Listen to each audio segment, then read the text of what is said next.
Bonjour et bienvenue, Madame, Messieurs. Vous regardez ce kiosque, c'est sur CCTV.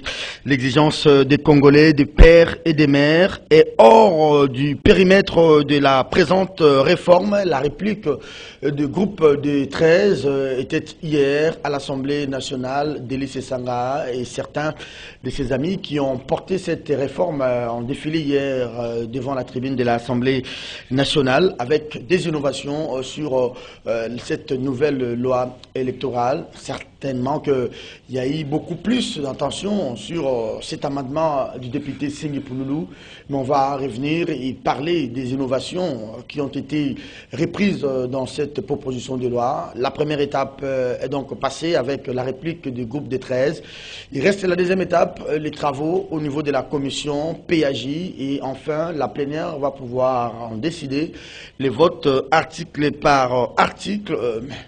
Je vais quand même vous donner certains éléments. C'est la publication du résultat bureau de vote par bureau de vote parce qu'il faut lutter contre l'opacité. Mais aussi, il y a une question de l'impunité, que ce soit au niveau des agents de la Commission électorale nationale indépendante, tout comme au niveau des juges qui se donnaient de l'X de pouvoir manipuler les résultats électoraux. On en parle tout à l'heure. Cette loi, baptisée la loi Lokondo, a été jugée recevable et transmise à la commission PAJ de l'Assemblée nationale. Nous sommes, Madame, Messieurs, le 3 mai 2022. C'est la journée mondiale de la liberté de la presse. À Kinshasa, la cérémonie est prévue tout à l'heure au niveau de l'hôtel Béatrice, place de la gare centrale Kinshasa-Gombe. Le thème est axé sur le numérique, le méfait du numérique dans le travail du journalisme, dans la collecte, le traitement et la diffusion. Comment extirper les ascensionnels dans notre profession, les journalistes d'aujourd'hui, par rapport même à l'évolution du numérique. JED déplore 3 mois après la tenue des états généraux de la presse et de la communication. Aucune recommandation n'a été suivie des faits, à part, disait JED, la mise en place du comité de suivi et de recommandation. Pendant ce temps, certains de nos confrères pourrissent encore en prison. On parle de 3 journalistes emprisonnés à Bumba dans la province de Mongala, à Mbandaka dans la province de l'Équateur, tout comme des médias fermés dans les Grands Kassai. La vraie fausse lettre attribuée au procureur général après la cassation. Excusez-moi, la CAJ dément donc cette lettre.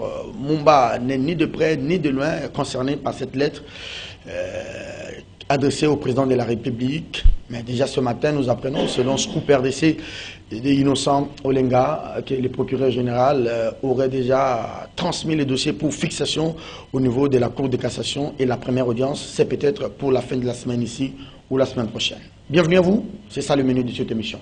Bonjour Eki, bienvenue. Bonjour Serge. Exclusif évolue très bien. En tout cas, évolue très bien. Nous évoluons, je ne sais pas si c'est très bien, moi je ne peux pas m'évaluer, mais nous essayons au maximum à faire un travail, à remplir notre contrat, parce que les journalistes n'ont des contrats de confiance qu'avec le public, rien qu'avec le public. En dehors de ces 3 thèmes, vous avez un sujet particulier à commenter à ce stade de débat? Non, pas tellement un sujet particulier. Les telles décisions qu'on devait commencer, que je vais lier même avec la loi électorale, c'est la liberté de la presse.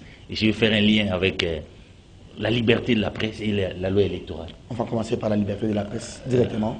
Allez, le deuxième invité, il est de Netic News. Bonjour, cher Gauthier, bienvenue à vous. Bonjour, cher Serge Kabongo, merci pour l'invitation. Vous avez vu que je suis avec un léger retard, il n'y a pas de route, les lignes des poules c'est partout. L'opération Zéro Trop de Samal-Konde jusqu'à ce jour ne produit pas d'effet, mais sinon nous sommes débrouillés quand même à parquer et prendre une moto pour arriver à temps. Je me dis, est-ce que c'est comme ça que nous devions continuer à circuler dans cette ville de Samal-Konde? Bon, peut-être que lui, il a le cortège et il a lancé un programme comme ça, il ne sait pas faire l'évaluation, il ne sait pas faire le suivi. Et nous, les petits peuples qui avons cru en lui, et on continue à subir. Ça fait combien de fois que nous avions dit et nous avions demandé à nos autorités de la ville, c'est-à-dire les autorités urbaines, qu'il faut repenser les modes de transport à Kinshasa. Nous tous, vous avez une mégapole, on parle de plus de 10 millions d'habitants. On utilise l'unique mode de transport, c'est les transports en commun. et c'est le bus et les taxibus. Voilà, tout ça, il faudrait que... J'ai vu tantôt là, le gouvernement provincial et l'Assemblée provinciale de Kinshasa lancer un projet, c'est pas moi, métro, Kin, quelque chose comme ça. Mais je me dis, mais ça va passer où? Parce que les rails, c'est partout, on a mis des marchés, les gens ont même construit dessus, et tout ça, il y aura un sérieux problème. Ngobila lui-même a construit des marchés sur les rails. Mais il faut aller sur Itaga, les marchés pirates. C'est contradictoire quand même. Construit sur les rails. Lui-même, il chasse les gens au marché central. Il vient les caser là où il y a les rails, on avait cassé les maisons. Il lance un projet métroquine, tout ça. Donc vous comprenez qu'il y a un tâtonnement au sommet de l'État. Les gens ne savent pas ce qu'ils doivent faire. Ils sont arrivés là sans programme, sans vision. Et la conséquence, nous tâtonnons tous. Merci et le beaucoup. peuple est en train d'en pâtir. Allez, on va parler de la journée internationale Eric Wemba de la liberté de la presse, le thème central qui est débattu, qui sera débattu aujourd'hui et pour peut-être toute cette année, c'est le journalisme sous l'emprise du numérique. Aujourd'hui, est-ce que vous avez aussi cette tentation de dire le numérique commence un peu à prendre le dessus sur le travail de la presse en ce qui concerne, je disais à l'entame de l'émission, la collecte, les traitements et la diffusion? En tout cas, il faut faire avec. Aujourd'hui, on ne peut plus parler de la presse à les numériques. Même moi, d'abord, je suis issu de la presse écrite, là où nous avons évolué. Même au moment donné, on va comprendre. Tous les médias de la presse écrite ont aujourd'hui un média en ligne. Et il s'est fait même qu'à un moment donné... La version online. La version online. Aujourd'hui, cette version, avant même que les journaux soient publiés, s'il y a une urgence, on publie maintenant. Parce que vous savez, à l'époque, il y avait ce que nous appelions des scoops. Quand il y a un scoop, tu les caches vraiment. Mais aujourd'hui, je ne sais pas si ça existe aujourd'hui. Oui. C'est-à-dire que vous pensez scoop, les médias en ligne ont déjà balancé. C'était toute une difficulté. Au point où quand j'étais à Forum, Nawes disait, la bonne manière pour nous de résister, c'est d'aller au fond. Ça veut dire ce que les médias en ligne n'ont pas dit par rapport à un événement. Faire des grands papiers. Faire des grands papiers d'analyse, essayer d'ajouter des éléments, sinon on va disparaître. Mais je crois que la presse écrite quand même a résisté. Parce que les gens pensaient qu'avec les numériques, la presse écrite allait disparaître. Mais la presse écrite continue à exister. Moi, dans les numériques, nous sommes là. Il faut garder la même rigueur. Garder la même rigueur, ce que nous avons appris dans la presse écrite, en termes d'écriture, en termes de collecte, en termes de vérification des sources aussi. Parce qu'il y a un piège dans les numériques, c'est de sortir avant. Oui. Et des fois, il y a les pièges aussi des fake news qui circulent. Comme par exemple, vous parlez de la lettre de Matata. Et heureusement que moi, je n'ai pas publié ça hier. Mais beaucoup ont publié, mais non, on parle que c'est un fake news. C'est ça aussi la difficulté, le défi majeur des numériques aujourd'hui. Donc il faut vraiment être prudent, confronter les sources, vérifier jusqu'au bout. C'est vrai que nous avons aussi un problème serré de l'accès aux sources. Comment vérifier les fake news d'hier que le procureur a écrit une lettre? Comment joindre les procureurs? Donc c'est Kapiamba qui vient nous informer. Pourquoi les journalistes eux-mêmes ne sont pas directement allés vers les services des procureurs pour savoir si cette lettre est authentique ou non pas authentique? Parce que là, ça crée quand même un flou. Kapiamba, est-ce qu'il est devenu... On va en parler, c'est un autre thème. Donc je parle dans les cas des numériques toujours. Oui, oui. C'est un fake news, les gens ont diffusé ça hier. Donc c'est cela. Et la liberté de la presse, nous pensons à tous ses confrères. Moi je pense à ceux qui savent qu'en Ukraine, il y a 10 personnes qui sont mortes, 10 journalistes déjà décédés. Et vous pensez que les métiers de la presse n'est pas facile pour informer. Il y a des gens qui mettent leur vie en danger. Et nous devons penser ici au Congo, beaucoup ont payé de leur prix pour la liberté de la presse. Didas Namujimbo, Serge Maïché, Franck Ndike, ils sont nombreux. Son épouse, hein. Et donc nous ne devons pas marchander sur la liberté de la presse. Ce n'est pas quelque chose qu'on va nous offrir sur un plateau. Nous devons combattre. Et je profite même par rapport à la loi électorale, quand on parle bureau de vote par bureau de vote, ça nous renvoie à notre mission pendant cette période-là. Parce que vous savez, sous d'autres, c'est comme en France, rien que par les tendances données par les médias.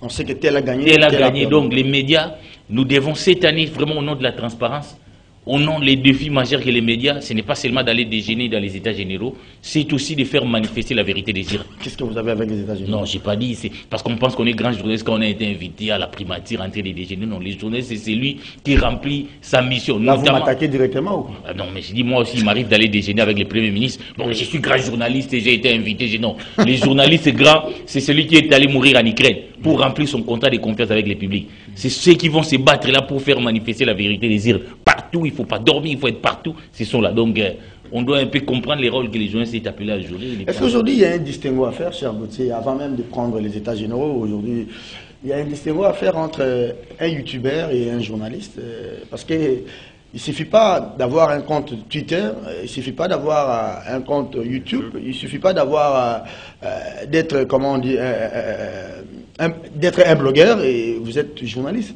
Maintenant, c'est tout le monde qui a la facilité avec le numérique. Il a un micro, il appelle tel, on insulte tel et on assimile ces gens-là aux journalistes, malheureusement. Exactement. Il y a une différence à faire entre un youtubeur, un blogueur. Un blogueur et un journaliste. Parce qu'un journaliste a pour rôle principal de traiter d'abord l'information. On collecte, on traite. Et puis, quand on traite, c'est avec beaucoup de paramètres. Beaucoup de paramètres. Il faut ajouter l'aspect responsabilité. Responsabilité, et il faut entendre les deux sons des cloches. C'est pas moi. Recouper, tout faire, tout ça. Équilibrer les papiers. Équilibrer les papiers, mais aussi ne pas scandaliser ceux qui vont vous lire ou ceux qui vont vous suivre. Voilà. Mais malheureusement, avec l'arrivée des numériques, YouTube, Twitter, tout le monde se permet d'écrire n'importe quoi d'une manière à la va-vite. Balancer des vidéos, des émissions. Surtout que nous sommes là en train de chercher des vues, il faut qu'on soit payé, qu'on soit rémunéré, et on ne tient pas compte de l'information qu'on est en train de mettre sur la place publique. Très bien. Et conséquence, nous désinformons les gens au lieu de former, et c'est nous qui sommes premiers à désinformer. Mais simplement ici, il faudrait dire que nous sommes en train de vivre ça, surtout avec beaucoup d'effets ici en République démocratique du Congo, parce que la République n'est pas organisée en termes de numérique. Nous n'avions pas un même en termes de la législation. Nous n'avions pas un portail numérique congolais. Nous n'avions pas de serveurs ici au pays. Sur d'autres cieux, tout est suivi de près. Quand vous voulez, vous avez vu même, rappelez-vous des tweets du président américain, les sortants, comment il s'appelle, Trump, qui étaient bloqués. Parce que c'était des trucs qui voulaient un peu soulever, qui pouvaient créer un peu de tensions dans la société. Et quand les serveurs essayent un peu d'étudier des tweets, ils sentent qu'il n'y a rien qui peut édifier le peuple, on bloque un peu les comptes Twitter. Mais en République démocratique du Congo, est-ce que nous avions ces portails web? Est-ce que nous avions des serveurs? Nous tous ici qui avons des sites, nous hébergeons où? Au Canada, en Belgique, en Espagne. Mais qui est capable aujourd'hui de bloquer exclusif pour RDC parce qu'ils n'ont pas respecté, n'est-ce pas, les principes d'informer et de former? Qui? Il faut pas aller bloquer chercher exclusif. Non, c'est un exemple. Nettic News aussi. Voilà. Et je peux parler aussi des scoops. Donc, vous comprenez qu'il y a déjà un sérieux problème. Il faut d'abord ici que la législation puisse se mettre autour d'une table, voir comment organiser ce secteur du numérique. Parce que où nous sommes en train de partir, vous sentez que le numérique en République démocratique du Congo est en train réellement de désinformer et aussi de déraper la société. Et parce que ce que l'ami venait de dire tantôt, effectivement, les médias en ligne, les numériques, n'a pas effacé l'audiovisuel non plus, n'a pas effacé la presse écrite non plus. Pourquoi? Parce que les numériques, ce sont des brèves. Oui. Et là, les grands dossiers, on ne les traite pas. Et tous, nous sommes derrière la primaire. Et comment maintenant il faut organiser? Je pense que des journées comme ça, des séminaires autour des experts, voir comment est-ce qu'on peut éviter cette histoire de courir derrière la primaire, derrière les scoops. C'est vrai, les scoops c'est bon, mais un scoop bien traité pour ne pas, n'est-ce pas, créer. Vous voyez, aujourd'hui il y a des images, des comptes Twitter qui publient des informations qui créent des tensions. Ce qui s'est passé entre les Katanga et les Kasaï. Au fond, si vous suivez, les numériques a beaucoup joué. Ah oui. C'est passé dans les numériques. Vous allez voir un youtubeur qui publie les cadavres. Et pourtant, il est demandé de découvrir quand même les visages. Quelqu'un qui est blessé, les sangs. Donc, ils ne tiennent même pas compte des sensibilités d'âme. Est-ce que vous savez, parfois, on nous attribue ces vidéos-là, on nous attribue, nous journalistes, tout ce qui se passe dans ce monde numérique, même si ils n'ont pas été faits par des professionnels des médias. Voilà. Malheureusement. C'est comme cela que les structures, la corporation, l'INPC, les organisations, les CESAC, tout ça, ils doivent vraiment se mettre, former. Ces gens-là, c'est vrai, ils aiment les métiers, mais il faut les former. Il faut leur donner les ABC du journalisme. Comment est-ce qu'il faut... Non, le problème, c'est que informer maintenant, ce n'est plus les domaines réservés et les domaines exclusifs de seul journaliste. C'est là où j'allais chuter. Maintenant, tout le monde veut informer et tout le monde informe. C'est là où j'allais Mais du moins, ceux qui sont intellectuels, ceux qui savent que si je dois m'informer ou je dois former ou informer, je sais que je vais lire exclusive, je vais regarder par exemple le site YouTube de 7sur7.cd. Maintenant, il y a une sorte d'obésité en termes d'information. Serge, en fait, les publics, moi j'ai fait énormément confiance au public. Oui. En tout cas, moi j'ai toujours dit que les publics, c'est différencier les bons grains des livrets. Ouais. Je crois que c'est nous, la rigueur. Donc face à cela, on ne peut pas empêcher, c'est un phénomène qui est là. Mais puisque nous avons l'éthique, nous avons la déontologie, nous avons appris le professionnalisme que tout ce monde-là n'a pas, on peut toujours faire la différence. Moi, je pense qu'on peut toujours faire la différence. On ne doit pas avoir peur. C'est tout un phénomène, l'Internet, tout le monde peut informer. Mais tout le monde n'informe pas. En tout cas, l'information ne peut venir que des journalistes. Ah non, il y a un problème, parce que moi je parlais avec des amis, dont j'étais les noms ici. Je prends par exemple les cas des kiosques ou les cas d'autres magazines. On vous dit, mais il y a même cette fille-là qui fait des émissions sur YouTube. Elle est très vue, elle a beaucoup de vie. Mais toi, kiosque, tu n'as pas de vie. Je dis, bon, je ne sais pas si dans la tête des gens, ils pensent qu'il faut faire la sensation, voilà. Il faut insulter et mettre un titre pompeux pour que les gens me regardent sur les réseaux sociaux. Serge Kabongo, si vous suivez aussi comment est-ce que le pays, nos autorités, apparemment, ils ont besoin que les journalistes puissent disparaître. C'est tout ministre, c'est toute structure étatique qui a un compte Twitter et un site web, ils se permettent de tout mettre sur leur compte et puis que nous puissions relayer sur leur compte. Au lieu de consulter les professionnels des médias, ceux qui savent communiquer, les professionnels de communication, pour leur dire, voilà, ça on ne peut pas les dire sur la place publique, voilà ce qu'il faut dire. Donc, il faut aussi que nos autorités fassent les distinguos entre leurs comptes privés et, n'est-ce pas, leurs cellules de communication. Les informations officielles doivent passer par la cellule de communication et non par des comptes privés. Et là, ils font fausse route. Merci beaucoup pour les téléspectateurs, surtout pour nos enfants qui nous suivent, qui nous regardent, que ce soit dans les médias traditionnels, radio, télévision, presse écrite, presse sur papier, Internet. Il faut faire beaucoup d'attention. En fait, tout celui qui est sur les réseaux sociaux, tout celui qui est sur le numérique n'est pas nécessairement journaliste. Exactement. Et parfois, elle filme, ou il filme, il diffuse, il rencontre des choses sans responsabilité. On ne sait pas que tel mot, ça ne se dit pas. Et plus grave qu'à Bongo, tout le monde est devenu éditorialiste. Vous allez voir, une youtubeuse, voilà. Là, c'est pas comment les appeler, youtubeurs ou quoi. Voilà. Elle se met là en train d'analyser un sujet qu'elle ne maîtrise pas. Donc, c'est compliqué. Alors, c'est un peu ça, le numérique. Alors, je vous pose une dernière question. Comment extirper les mal du numérique qui causent du dégât dans les traitements de l'information en favorisant la rapidité ou le détriment? J'ai vu que vous avez donné certains éléments et des réponses. J'ai compris ça. Lui, il a parlé de la réglementation dans les secteurs. Et vous avez dit que le lecteur n'est pas dupe. Et que même les téléspectateurs, c'est que si je vais suivre un débat, par exemple, de qualité, et apprendre quelque chose, je vais suivre, par exemple, Kiosque, ou je vais suivre, par exemple, Christian Bossembe. Mais si je veux la sensation, je vais suivre, par exemple, telle émission dont j'ai tel nom, parce que c'est comme un peu vous l'avez dit. Alors, les regrets du GED, il dit que 3 mois après les États généraux, aucune recommandation n'a été suivie d'application, même pas. La première, qui devrait d'ailleurs être enclenchée, c'était le moratoire sur les arrestations des journalistes. 3 mois après, il n'y a que la mise en place du comité de suivi des recommandations comme acte qu'on a vu. Déjà, je voulais aussi mettre un petit mot sur la liberté de la presse. Il faut aussi dire que la liberté de la presse, c'est l'un des principes fondamentaux, n'est-ce pas, du système démocratique. Et ça consiste dans la liberté d'expression, la liberté d'opinion. Mais maintenant, c'est que nous sommes en train quand même de vivre ici, on sent que les opinions des autres ne sont plus respectées. Et que quand tel émet telle opinion ou telle vision, on cherche à les casser, on cherche à l'arrêter, on cherche à les menacer, à l'intimider. C'est la tendance, vous voulez dire. C'est la tendance un peu qui s'est vue ces derniers temps. Donc il faudrait aussi dire Mais le confrère a dit qu'on ne va pas nous le servir sur un plateau d'or. Et nous devons nous battre. Voilà pourquoi on continue à se battre. J'ai suivi le message de notre président urbain, Jean-Marie Kassamba, ce matin. Il nous a demandé dans les forums que nous devons nous battre. Voilà pourquoi on continue à se battre. Personne ne recule et les médias sont là. Il y a Exclusif, il y a Kiosque, il y a Netic News, il y a Scoop. Et nous continuons à informer, nous continuons à prendre ces risques. Mais aussi, il faut interpeller les autorités qui sont censées aussi nous protéger. Parce que ce que nous sommes en train de faire, c'est pour accompagner la démocratie du pays. Nous ne le faisions pas pour nos familles, nous ne le faisions pas pour nos enfants, mais nous le faisions pour les pays. Et c'est parmi les principes, n'est-ce pas, de la démocratie. Les recommandations, là, il y a elles sont dans les fourreaux, lettre morte.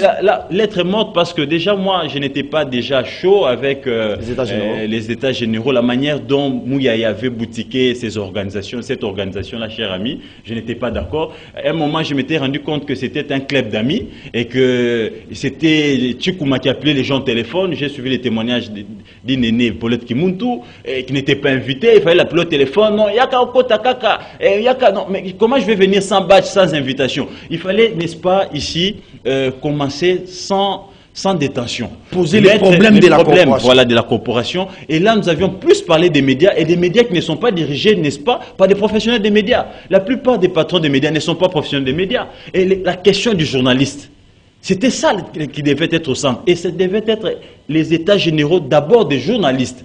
Avant, et les patrons des médias devaient venir en second lieu. Mais quand vous mettez les patrons des médias en premier plan et qui ne nous payent pas et qui nous maltraitent, et vous attendez à quoi? Conséquence, c'est ce que nous sommes en train de vivre. Eric Wemba, aucune résolution à part la mise en place du comité. Vous allez ouvrir votre deuxième micro qui est à votre gauche, votre gauche. Allez, très bien. Aucune recommandation et même les moratoires. Mais je ne sais pas. Moi, je n'étais pas. Les jours où le chef de l'État nous avait reçus, j'étais empêché.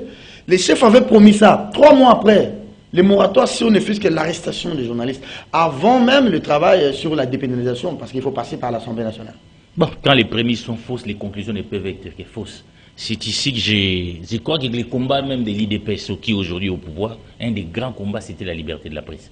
C'est comme ça qu'en août 1990, quand Étienne Tshisekedi, je cesse de les répéter, était le Premier ministre, c'est lui, pour la première fois que les gens entendent que la presse doit jouer le 4e pouvoir, c'est sorti de la bouche de Tshisekedi. Et pour marquer un saut, pour lui, il estimait qu'il n'y ait pas de ministère des médias. Parce qu'on a tendance à croire que ceux qui gouvernent veulent que les médias les accompagnent. Non, les journalistes n'est pas là pour accompagner. Il y a eu cette volonté-là pour ne pas vous couper lors des travaux des États généraux, la suppression du ministère, et on a vu que les gens étaient dans tous les sens. Et ils ont retiré la proposition là. Ah oui. Mais c'est venu du père biologique de l'actuel président de la République, des combats de l'IDPS. C'était pour une des libertés que Tshisekedi a milité, c'était la liberté de la presse. Parce que vous savez que pendant la Deuxième République, il n'y avait plus de médias, il n'y avait que la RTNC à l'époque, il n'y avait que des journaux Salomon et Lima.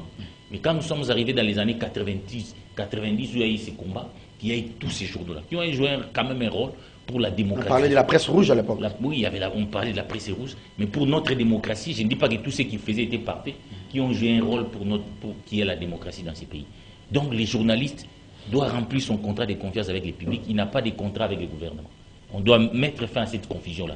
Parce que nous avons vu quand même comment tout un président d'un pays les plus puissants du monde a chuté parce qu'il y a eu un article de presse. Et vous savez, même dans les années 60 ici, et non pas dans les années 60, notre indépendance nationale, à l'origine, c'est l'œuvre des journalistes aussi. Oui. Il y a eu des journalistes anglais qui sont allés faire voir ce qui se vit aujourd'hui, c'est que les génocides qui se commettaient. Les mutilations. Les mutilations. Et c'est ce qui se passe en Ukraine, où des journalistes sont partis risquer leur vie pour montrer au monde ce qu'on est en train de tuer des civils qui n'ont rien à voir, pour qu'on mette fin à la guerre. Vous voyez que nous avons une mission très délicate dans notre société, il faudra que nous jouions. Mais ce combat, comme je l'ai dit, ça ne sera pas quelque chose qui va nous offrir. C'est pourquoi cette fois-ci, j'ai dit une mobilisation. Parce que nous voulons que nous sommes là, il faut que les Congolais, parce qu'on parle des bureaux de vote par bureau de vote, il faudra une mobilisation de la presse pour la manifestation de la vérité des dires. La CENI ne doit plus être là pour fabriquer des résultats. On va en parler. Hein, oui, donc je lis directement la liberté de la presse parce qu'avec la nouvelle innovation là... Vous videz le contenu de notre dernier. Je ne vide pas, donc nous avons un rôle à jouer. Et vous avez vu. Très bien. Même à Bouendela, Serge, il faut un correspondant. Merci. Dans les bureaux de vote de Bouendela, il faut un correspondant qui nous dise tel a obtenu combien de voix, publication. Et nous serons là, ici, nous les médias, nous allons faire aussi notre... On fait un plateau direct. Un plateau direct comme en France. Les correspondants nous donnent tel a gagné. Plus jamais que Denis Kadiba comme là, sort là un matin, non, c'est tel ou un deal qui s'est fait quelque part, vous attendez pendant 20 jours les résultats. Nous n'en voulons plus dans ces pays. Eric Wemba en Congo, merci beaucoup à vous. Madame, Monsieur, vous regardez Kiosque, c'est sur CCTV. C'est prestigieux plateau, je vous dis toujours grand merci pour votre confiance. Vous savez, à chaque fois, vous nous révélez cette confiance et en retour, nous vous renouvelons aussi nos analyses. D'ailleurs, le plus indépendante possible. Nous faisons un effort. Alors, c'est la vraie ou la fausse lettre qu'on a attribuée au procureur général après la cassation, M. Victor Oumba. Le parquet, après la cassation, lui-même n'a pas communiqué. On a vu la lettre adressée au chef de l'État, comme pour dire que les magistrats, 3 magistrats qui avaient le dossier, ont conclu l'affaire en disant que les infractions qui sont reprochées à Matata Ponyo dans l'affaire Boukangalonzo ne peuvent être poursuivies que par la Cour constitutionnelle et que la cassation s'est dessaisie et qu'aucune institution judiciaire ne peut encore... Et la dernière fois, c'est que votre avis, c'est l'avis du président de la République, obligerait les parquets généraux.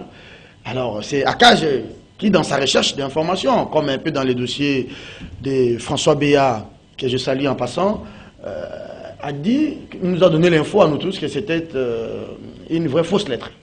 Oui, Serge Kabongo, merci. Avant d'aborder la question, je voulais quand même dire à mon ami Eric Wemba que non, la presse a aussi un contrat avec les gouvernements. Parce que les gouvernements, nous devons suivre ces gouvernements pour appliquer nos lois. Il faudra qu'on soit subventionné. Comment nous allons ici faire ce que font les autres sur d'autres essiers si on n'est pas subventionné? Il n'y a pas de publicité. Ces correspondants-là, il faut le mettre des mégas. Il faut lui mettre un peu de crédit pour qu'il soit en contact avec nous. On est incapable aujourd'hui. On est incapable de payer. Voilà pourquoi ici, les gouvernements congolais doivent aussi s'impliquer. Il faut subventionner la presse, les médias, et que ces états généraux-là, si réellement au départ l'objectif était réellement de sauver les médias, il fallait d'abord placer les journalistes au centre de tout et appliquer cela. J'étais dans la grande commission viabilité des médias. Voilà. Et ces questions-là ont été débattues, prises en charge, mais je crains fort, c'est comme on dit, chat échaudé, il craint l'eau froide. Je crains fort que cela reste des lettres mortes. Tout ce que vous dites là, ça a été débattu avec la direction de Chantal Kanimbu et voilà, du donc nous demandons au gouvernement congolais de s'activer et surtout que les chefs de l'État avaient promis qu'il y aurait un moratoire, qu'il y aurait ceci, que tout cela n'est pas... Mais lui n'a pas que ça comme promesse, il a beaucoup, lui c'est un grand, il promet beaucoup. Parce que là, on est en train de nous affaiblir, on ne saura pas suivre c'est l'unique promesse de Félix qui n'a pas réalisé ou bien il a plus de promesses. C'est ça aussi les problèmes. Mettez ça dans le cadre des promesses. Mettre ça dans le cadre des promesses, mais bon, encore quand les promesses n'engagent que c'est qu'il est quoi. Allez. Déjà ici, vous savez que je suis très mal à l'aise de commenter un démenti d'une structure externe qui ne vient pas du parquet près de la Cour de cassation. Et je me pose la question, le travail qu'est en train de faire Akaj aujourd'hui avec le maître Kapiamba, hier sous Kabila il ne le faisait pas. Hier sous Kabila il était dans des dénonciations. Mais aujourd'hui apparemment il est dans tous les fronts pour nous annoncer qu'il y a arrestation, je suis allé visiter tel, les dossiers tel, c'est déjà fixé. Donc il est même dans la cuisine interne de la justice congolaise actuellement. Tout passe par lui. Et pourtant, les parquets près la Cour de cassation, jusqu'à ce jour... Ah, une cellule de communication. Bien sûr. Et ils n'ont pas encore démenti l'information. Donc, à mon niveau, je pense que c'est une vraie information. Les démentis... Exactement. Les démentis doivent venir du service, n'est-ce pas? Proprement dit. Donc on ne peut pas, n'est-ce pas, ici se fier au démenti de Serge Kapiamba. C'est comme si lui il était devenu cette cellule-là de communication ou la bouche autorisée de parler au nom des cours et tribunaux de la République. Parce que depuis un moment, il parle même au nom, n'est-ce pas, des services d'intelligence de la République. Quand on a arrêté François Béat, il a même accès, n'est-ce pas, dans des locaux où on auditionne, n'est-ce pas, les arrêtés. Non, c'est un avocat, mais sous Kabila, il ne l'a pas fait. Sous Kabila, il a joué un rôle important. Si aujourd'hui, nous avions quand même salué. Au tempora, au mores, autre temps, autre mers. Si hier, les services ne donnaient pas accès, ne coopéraient pas. Il n'y a qu'à Akaj.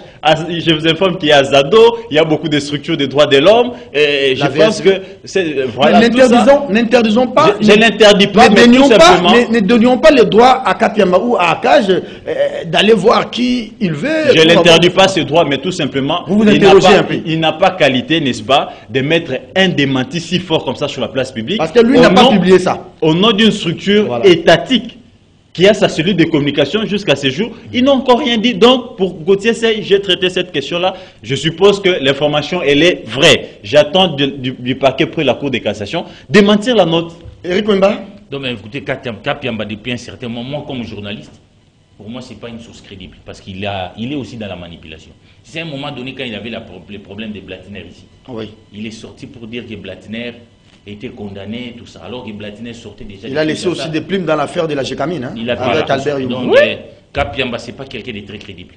C'est pas quelqu'un de très crédible. Mais on sent aussi d'une part un peu aussi de l'agitation du côté de Matata.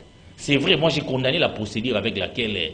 c'est ça aussi le problème, hein. Matata, on pouvait aller doucement et la voir. Mon italien un peu on dit c'est un réseau de criminels. J'ai suivi Kapiamba sur Top Congo.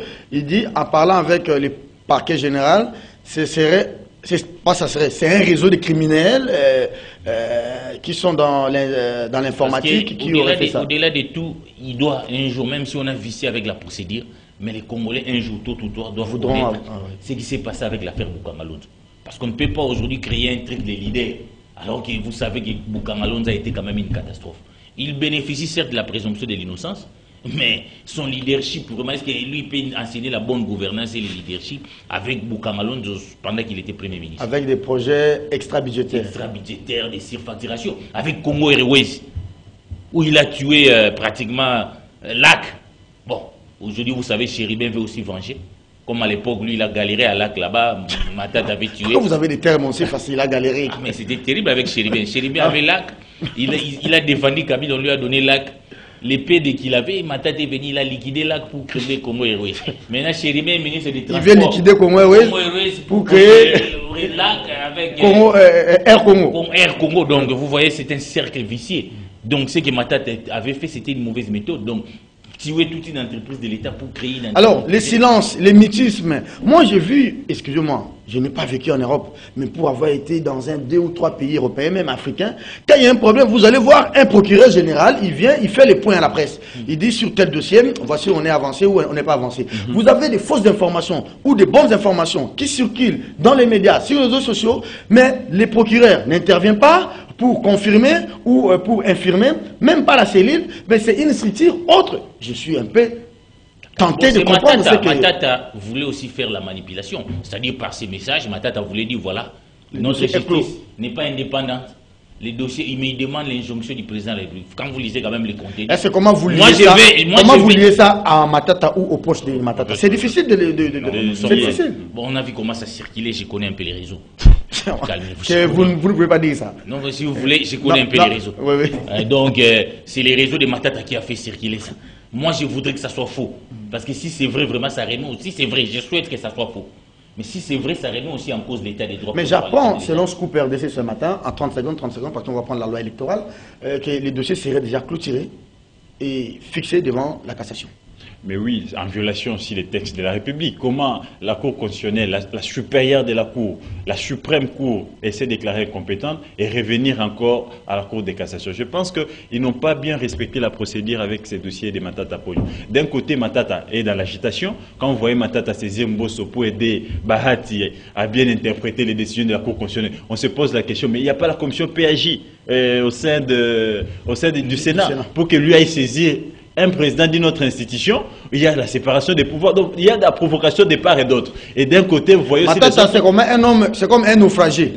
Il cherche maintenant à Ngando, à quel point Ngando,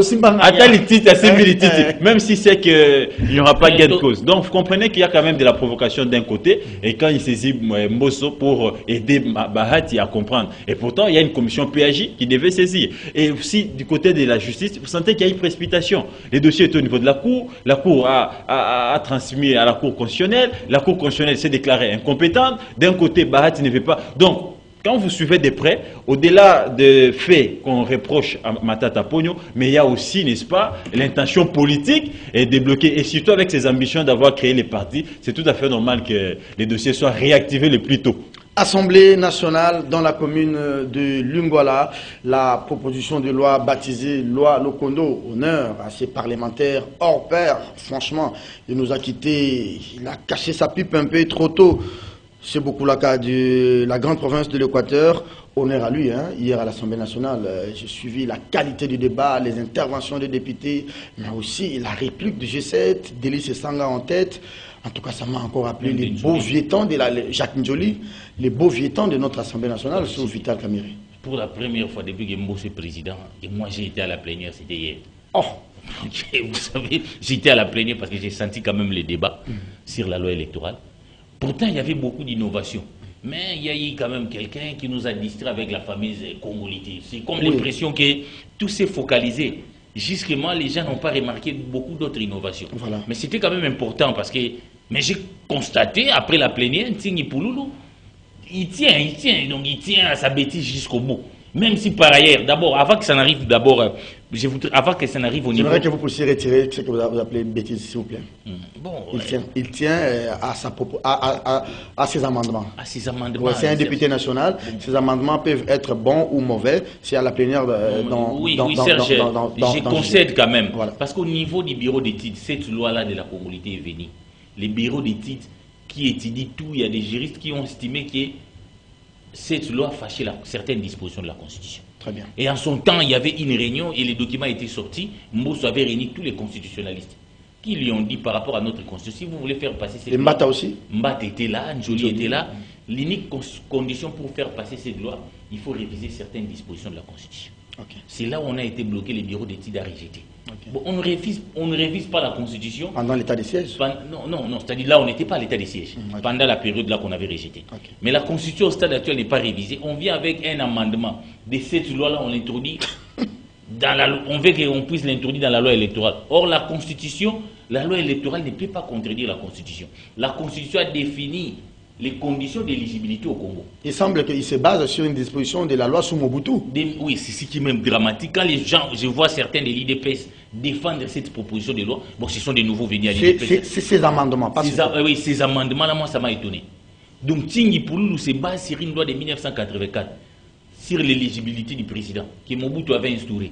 Et ces lois ont été combattues quand même par l'IDPS déjà à l'époque, qui combattait ces lois parce que toutes les lois de Mobutu étaient taillées sur mesure. Devoir de mémoire. Hein. Devoir de mémoire. Et vous allez constater, contrairement à 1967, c'est ce que Delis Sessang lui a rappelé. C'était la deuxième révision, 67. Hein. Contrairement à 1900, dans la Constitution de 1967, oui. Mobutu était malin. Donc l'éligibilité du président de la République n'était pas constitutionnalisée. C'est-à-dire que ce n'était pas dans la Constitution. Mais actuellement, ça se trouve dans la Constitution. C'est là où il y a blocage. Ce n'était pas constitutionnalisé. Il y avait seulement une loi, tel ne va pas être candidat. Mobutu s'arrangeait pour être le candidat unique. C'est pourquoi il avait créé une sorte de loi sur les conditions d'éligibilité, parmi lesquelles il faut être des Congolais, des pères et des mères. Donc, c'est là où il y avait le problème. Donc, hier, il y a eu un éclairage, mais on tient quand même. Donc, ramener cette histoire de Mobutu dans le contexte du monopartisme et dans le contexte de la dictature, ramener ça 50 ans après, je pense qu'il y a un problème dans la tête des gens. Il y a un problème. Donc, hier, on l'a démontré que ce n'est pas possible. Donc, hier, quand même, je pense qu'on devait, à mon humble avis, mettre fin à cette entreprise qui confond un peu la notion de la loyauté avec la couleur des peaux. Vous savez donc, ça veut dire qu'on estime que si quelqu'un a une telle couleur de peau, il ne peut pas être loyal.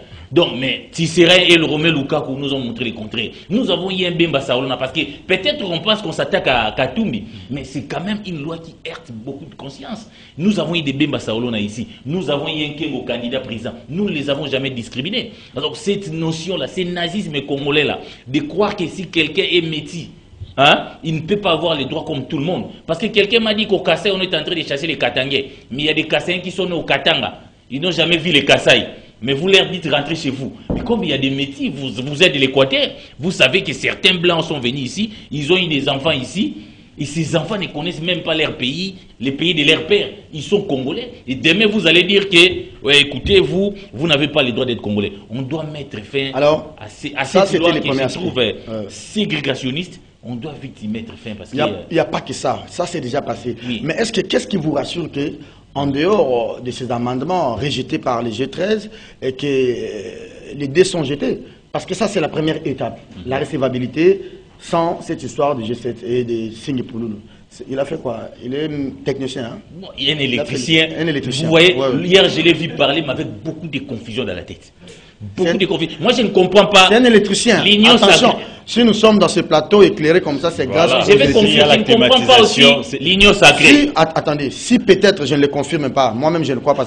S'il n'est pas bon comme parlementaire, il peut l'être peut-être comme technicien électricien dans ce plateau. Non, alors, Serge, une seconde. Oui. Serge, ce que je ne comprends pas dans l'union sacrée, même Kabila pour faire ses coups politiques, il choisissait Bochab les constitutionnalistes.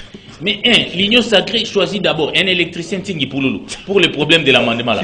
Un mécanicien Mikaï pour les changements de la constitution.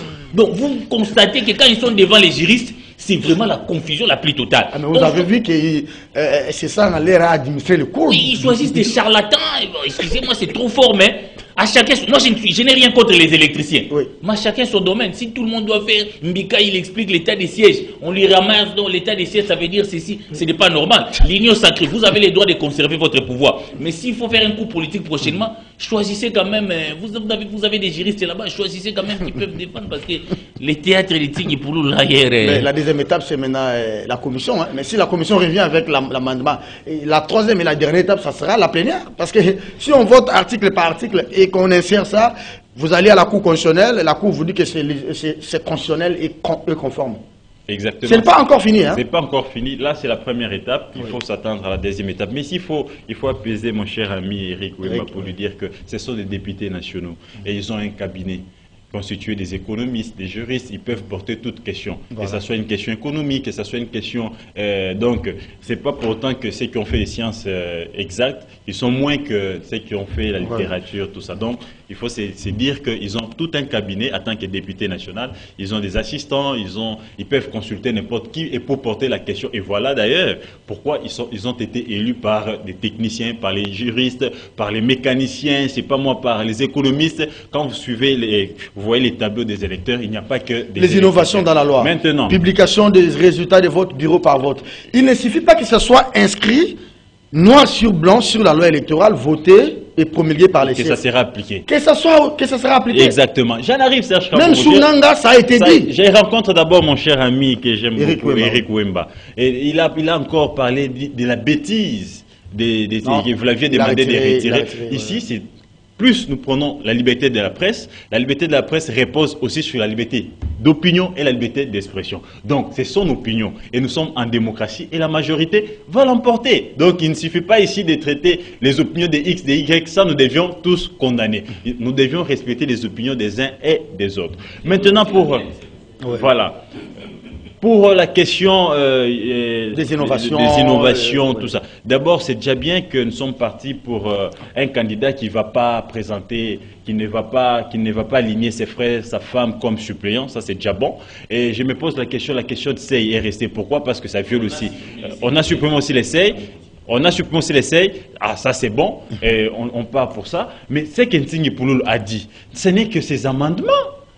Ce n'est que ces amendements. Il faudra encore que ça soit, n'est-ce pas, ça puisse passer au niveau de la commission, au niveau de la plénière, mais aussi, il y a aussi la dernière étape. Il faudra renvoyer ça au niveau de la Cour constitutionnelle pour, n'est-ce pas, voir la conformité avec la Constitution. Et je me pose la question, pourquoi les gens s'agitent? Et noir sur blanc, vous constatez que tout ce qu'Nting a dit, c'est en violation, n'est-ce pas, de la Constitution de la République. Donc, pourquoi nous devons nous agiter sur des propos qui violent la Constitution?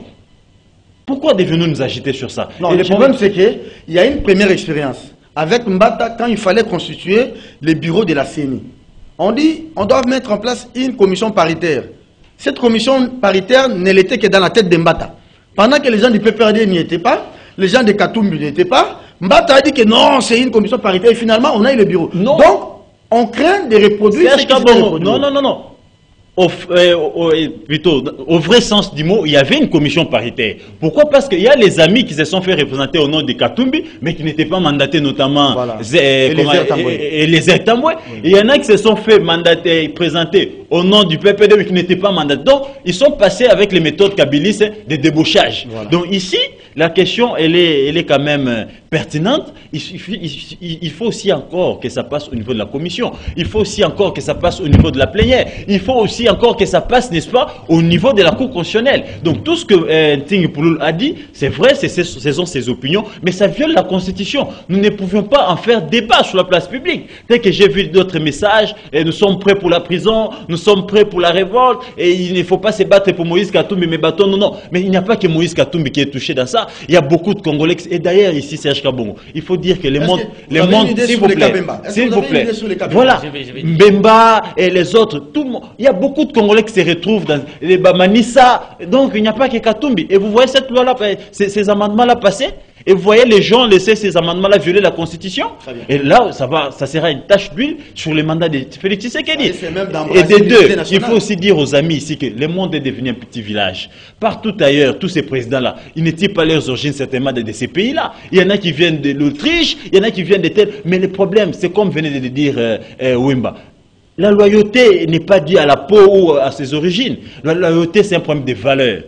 C'est un problème de là où on a trouvé son bien vivre, son bien-être. Donc, il faut arrêter cette histoire-là des amendements de Ntingi Pouloulou. Mais comme ce sont ses opinions, mais aussi pour chiter, il faut dire que cette histoire des bureaux de vote, c'est là où j'interpelle les partis politiques. Les partis politiques doivent dès maintenant commencer à surveiller la CENI. Doivent former l'air, n'est-ce pas, militant, à voir qui iront s'enrôler et qui sortent des bureaux de vote et commencer à suivre dès l'enrôlement jusqu'au vote. Si on attend seulement les votes, nous allons tomber encore dans l'histoire des Nanga et on ira de contestation en contestation. On parle de la cartographie électorale. Il faudrait que les Congolais qui iront, par exemple, chez moi, qui iront me voter à Kitambo, je ne suis pas candidat jusque-là, Doudou Montiri, vous ne serez jamais élu. Dès lors que vous resterez réalisateur des kiosques nous allons faire la contre-campagne sur vous. Il faut avoir une cartographie.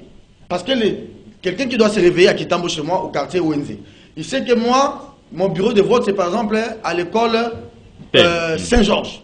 Au lieu de commencer à chercher le matin, ça c'est un.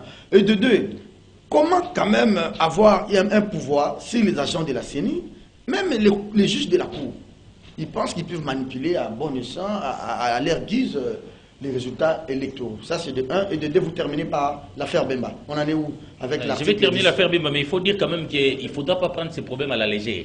Ici, il s'agit vraiment d'un calcul politique. On sait tout ce qui s'est passé dans les coulisses pour qu'on en arrive là. Oui. Si vous faites la confiance à la Cour constitutionnelle, ce n'est pas tous les Congolais. On a vu cette Cour constitutionnelle validée, invalidée, dévalidée. Les gens sont allés dormir là-bas. Donc, on a vu la même Cour constitutionnelle là, personne ne les fait confiance. La Cour constitutionnelle a rendu un arrêt, je ne sais pas si c'était les droits. Les députés ont un mandat non impératif, donc on trouve quelqu'un du PPRD. Oui. Qui est du FCC, l'autre de l'Union Sacrée. C'est la Cour constitutionnelle. Mais pour postuler au bureau de la CENI, on dit qu'il faut avoir la validité. Il faut rester en alerte contre cette loi discriminatoire. Oui. Et Gauthier ne peut pas empêcher à Katumbi, aux hommes de Katumbi, de combattre ça. Nous avons vu ça, il y a eu en France une certaine Taubira, Christelle Taubira, qui a quitté le gouvernement parce qu'il y avait une loi discriminatoire. Le gouvernement de François Hollande. De François Hollande. Mais les Katumbi, ce sont encore au gouvernement. Laissez-moi aucun n'est le gouvernement. Donc, on ne peut pas empêcher. Eh oui, Taubira aussi était dans le gouvernement. Mais il a quitté. Mais après, il a quitté. Donc, quand il dit que la majorité, il dit d'abord, ça ne va pas passer, mais la majorité, non. Il faut arrêter de faire de l'amalgame. La majorité n'est pas là pour faire passer des choses qui sont inconstitutionnelles. La majorité doit passer des choses, ne peut pas être au-dessus de la Constitution. Les cas de Bemba, est-ce que le cas de Bemba est interpellateur? Parce qu'on a tellement parlé de Katumbi. Oui. Au moment où je vous parle, si la loi passe dans sa phase actuelle, Jean-Pierre Bemba, je vous salue, vous êtes redevenu éligible. Ah bon? Éligible parce qu'il y a une disposition qui dit, outre les crimes contre l'humanité et des génocides, toute autre infraction, c'est-à-dire si on a arrêté Serge pour avoir pris la femme d'autrui. Grivellerie par exemple. Grivellerie ou toute autre infraction. Dès que vous purgez votre peine, vous pouvez devenir éligible. Et c'est ça m'avait démontré que toutes les infractions, ce n'est pas la même chose. Il y a des infractions lourdes, légères, tout ça. Mais pour des petites infractions, dès que vous purgez votre peine, vous devenez éligible. C'est comme ça que Bemba avait adhéré à l'idée des G13. Maintenant, la question de savoir, est-ce que la majorité va laisser passer cet amendement? Quand on sait que Bemba, on estime dans la fatisphère qui peut leur servir pour leur donner les voies de l'Équateur et une partie de l'Ouest. Maintenant, la Bemba, là, toi qui es tout proche d'Augustin Kabouye consort, voilà que tu es devenu éligible. Si tes partenaires sont sincères avec toi, qui te laissent devenir candidat. Mais il semble que la base de Bemba n'attaque la candidature de Bemba. Oui, donc Bemba, maintenant, les problèmes, G13 a fait son travail. Donc, grâce au travail fait par Lokondo, Delis et Sanga, vous êtes candidat maintenant, éligible. Maintenant, posez-vous la question. C'est à la plénière. Est-ce que ça va passer ou pas? Est-ce que vous parlez avec les gens du MLC? Il semble qu'ils n'attendent que la candidature de Bemba ou rien. C'est tout à fait normal. C'est leur leader, c'est l'autorité morale de MLC allié et ils croient en lui. Il a raté les scrutins de 2011. Il a raté les scrutins. Il a raté celui de 2018.